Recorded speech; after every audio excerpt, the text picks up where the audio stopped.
Habilways.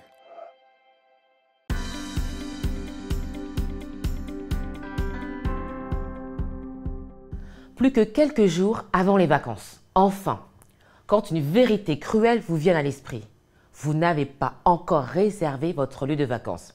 Et il risque de ne plus y avoir de location rentrant dans votre budget. Si seulement vous aviez pris le temps nécessaire de les planifier. Les marchés publics aussi n'échappent pas à la planification. En effet, la planification des besoins ou programmation des besoins permet de réaliser ces achats dans les meilleures conditions. Grâce à elle, vous identifiez les besoins de votre organisme, détectez les marchés à forts enjeux, mutualisez les achats et déterminez les gains potentiels. La planification donne une vision globale de l'ensemble des besoins de chacune des directions. Elle vous permet de distinguer les nouvelles demandes et les renouvellements à prévoir, d'évaluer la charge des futurs marchés à lancer et même d'apprécier l'importance et l'urgence de chaque besoin.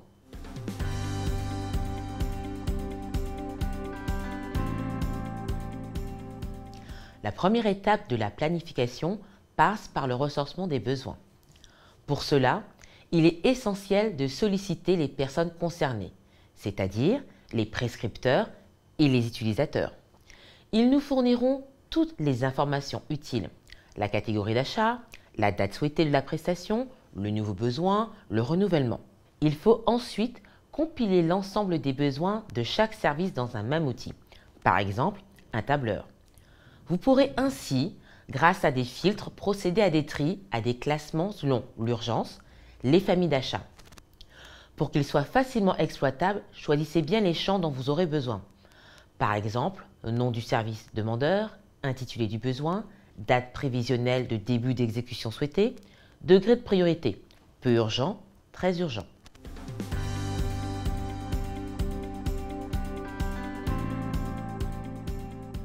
La planification sert aussi à évaluer les besoins d'achat sur une période donnée, généralement sur une année.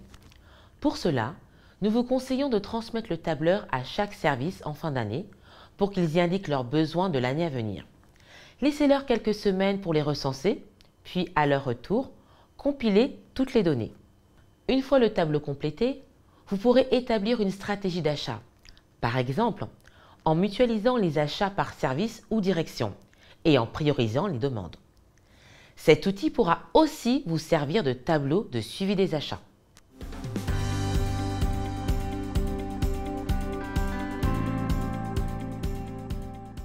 Pour vous entraîner, je vous invite à recenser les prochains marchés de l'une de vos directions. Demandez à l'interlocuteur achat de recenser ses besoins sur les 3 à 6 mois à venir. Il devra compléter le tableur que vous lui aurez remis et vous le retournez à une date prévue. À réception du fichier, vérifiez le contenu et faites un point avec votre interlocuteur. C'est à vous.